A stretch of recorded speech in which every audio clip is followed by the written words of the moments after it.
The Ashland County Jail has a rich history defined by two public hangings in the 1800s, that of Charles Steingraver in 1851, and the infamous double hanging of George Horn and William Gribben in 1884. Both of these decrees of punishment occurred at the Old Stone Jail, which was built between the years 1847 and 1848. Built of hand-hewn stone, the building is estimated to have cost $14,000 to build. Located on the southeast corner of what is today Courthouse Square, the building was originally built for the village school. The building supported 2 floors and a garret. At the time, Ashland's population was not intended to exceed 1,300 residents. By the time Ashland County was formed, the building housed county offices, the county jail, and the sheriff's residence. He and his family lived on the upper floor. Ashland Masonic Lodge number 115 met in the attic until 1859. Just west of the building were the gallows that witnessed the hangings of Charles Steingraver, George Horn, and William Gribben. Isaac Gates was sheriff at the time of both hangings. His wife served as matron to the jail, where she cooked for the inmates. Mrs. Isaac Gates was accustomed from time to time to lock the great iron door and let her boys and their playmates romp through the jail corridors, playing hide-and-seek with prisoner Charles Steingraver, with whom they had a lot of fun, writes historian William Duff in 1948. On July 4, 1851, Charles Steingraver was reportedly left alone with 10-year-old Clorinda Van Tilburg, a blind girl, while her parents were attending a celebration in Polk. When the young girl was found dead, Steingraver, who was drunk at the time the crime occurred, was charged with 10 counts of murder and 2 counts of manslaughter. In October of 1851, the case of Ohio versus Charles Steingraver began. This was the first murder trial in Ashland County history. Steingraver pled not guilty, but 36 jurors from Ashland County found him guilty of willful, deliberate, and premeditated murder in an attempt to commit rape. Counts 4, 5, and 6. The judge overruled his motion for a new trial, and Steingraver was sentenced to death. He was sent to the county jail until January 30th, 1852, when he would meet his doom. Public hangings were a form of rendering justice in the 1800s. They often attracted locals and even developed a following of people who traveled from town to town to witness the executions. An enclosure surrounded the gallows that were built west of the jail so the execution wouldn't be in view of the public. However, the enclosure was torn down sometime the night before or perhaps the morning of the scheduled execution of Charles Steingraver. His punishment was set for noon on January 30th, 1852. 10,000 people gathered to witness the first public hanging in Ashland County. Other reports claim the head count to be between 8,000 and 12,000 people, many of whom were drunk. Sheriff Gates and 5 ministers escorted Steingraver to the gallows while the song Dead March played in the background. With firm, unfaltering steps, Steingraver ascended the gallows. His long white robe attracted a great deal of attention. He knelt and listened to several prayers in both English and German, but it was not until the final prayer that he wept, writes William Duff in 1948. He proclaimed his innocence until the end. The execution ended around 1:15 p.m. Steingraver's body was placed in a coffin and buried in an obscure location in Ashland Cemetery. More than 30 years later, the last public hanging in the state of Ohio occurred in Ashland on the grounds of the Old Stone Jail. The story is that Harry Williams was a foreman of the Whipsaw Gang at the Polk Lumber Mill. One afternoon, Harry Williams went with his brother-in-law, Tom McAvoy, George Horn, and William Gribben to West Salem to pick up their weekly pay as usual. Afterward, they went to the saloon. Allegedly, Williams was the only one who got drunk. Sometime during the evening, Williams and Gribben got into an argument. Around midnight, the 4 men headed to the West Salem depot where Horn and Gribben caught a train back to Polk. William and McAvoy decided to walk home instead. Around 3 a.m., Williams and McAvoy finally returned to town where they spotted Horn and Gribben heading their way. Williams and McAvoy ran down Congress Street away from the two men. Horn had a big stone with him that he threw at Williams. It hit him in the head, knocked him down, and broke his jaw. Horn followed up with 3 swings of an axe. Having witnessed the atrocity, McAvoy ran up and down the streets of town, shouting about the murder George Horn had committed. A group of men from the village sought out Horn. They found an axe on his property hidden under a haystack and blood on his shirt. Horn claimed the blood was from a nosebleed, but he was taken into custody anyway. William Gribben was also taken into custody. Polk Mayor Henry Wicks held both men until Sheriff Gates arrived to take them to the Ashland County Jail, where they were housed for more than a year. The men were tried separately. 24-year-old George Horn's trial was held first. It began on October 10, 1883, and lasted 18 days. Although the evidence against him was overwhelming, Horn maintained his innocence throughout the trial. His family claimed that he was asleep at home on the night in question.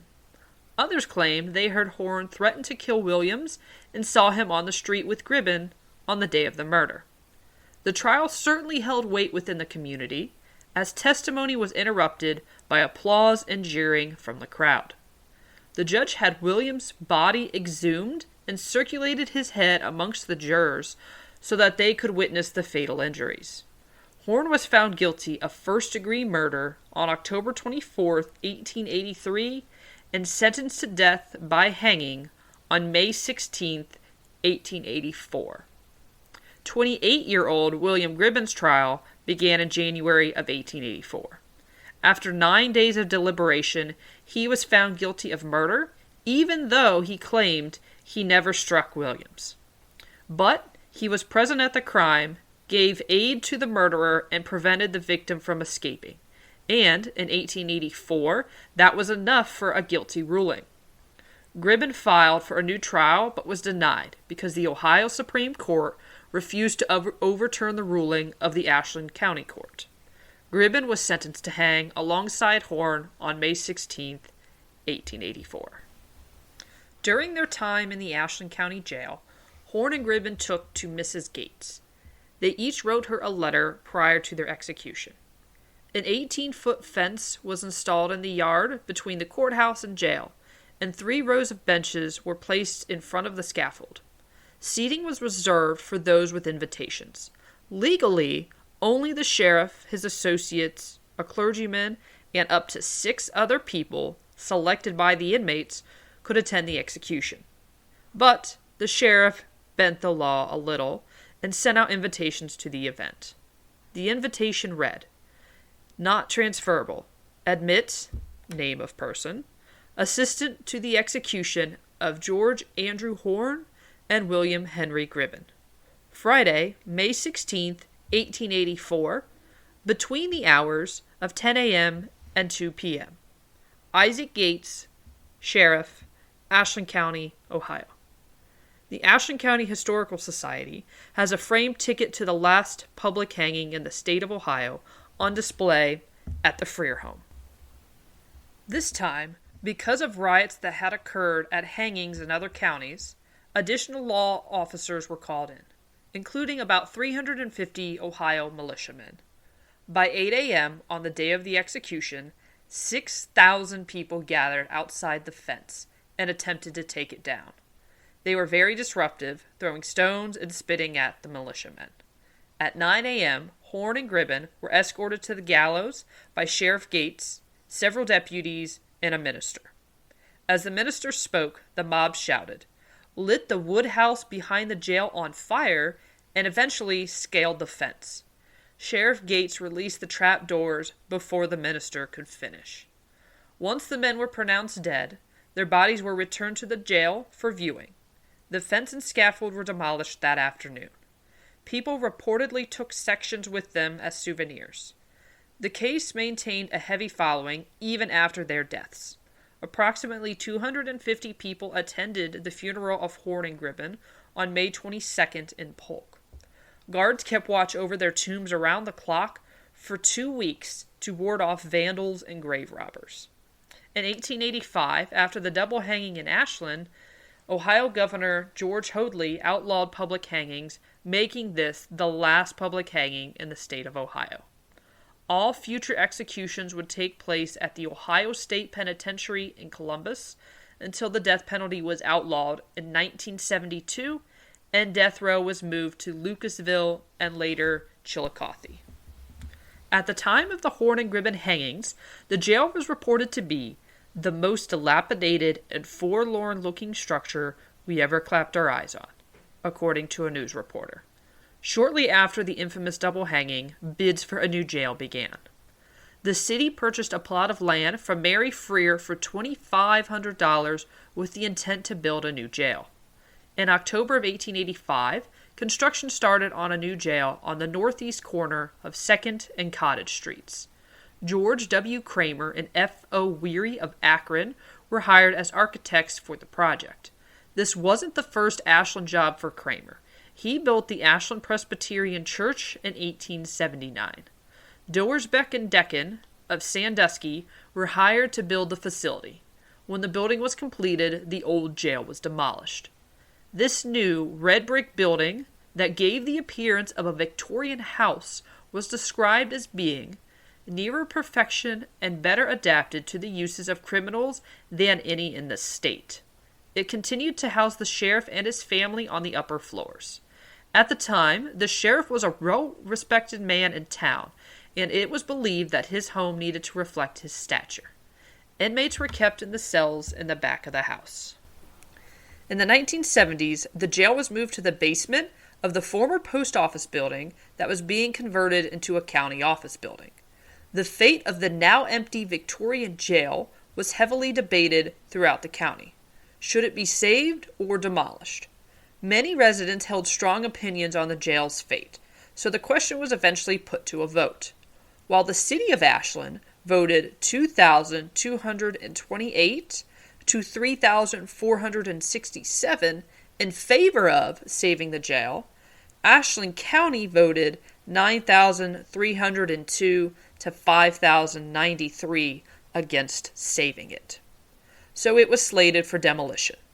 On March 3, 1978, the walls officially came crashing down. Fortunately, the steeple was salvaged and donated to the Ashland County Historical Society. It is currently on display outside the carriage house. After the building was razed, First Federal Savings and Loan bought part of the land for landscaping, and Cottage Street was widened. Although many still believe the demolition of this building to be a tragic loss to the community, its memory lives on at the Ashland County Historical Society, where we have several artifacts, pictures, and newspaper clippings of the old Victorian jail. Thank you for listening. Be sure to subscribe to our YouTube channel to continue learning more about Ashland County's history.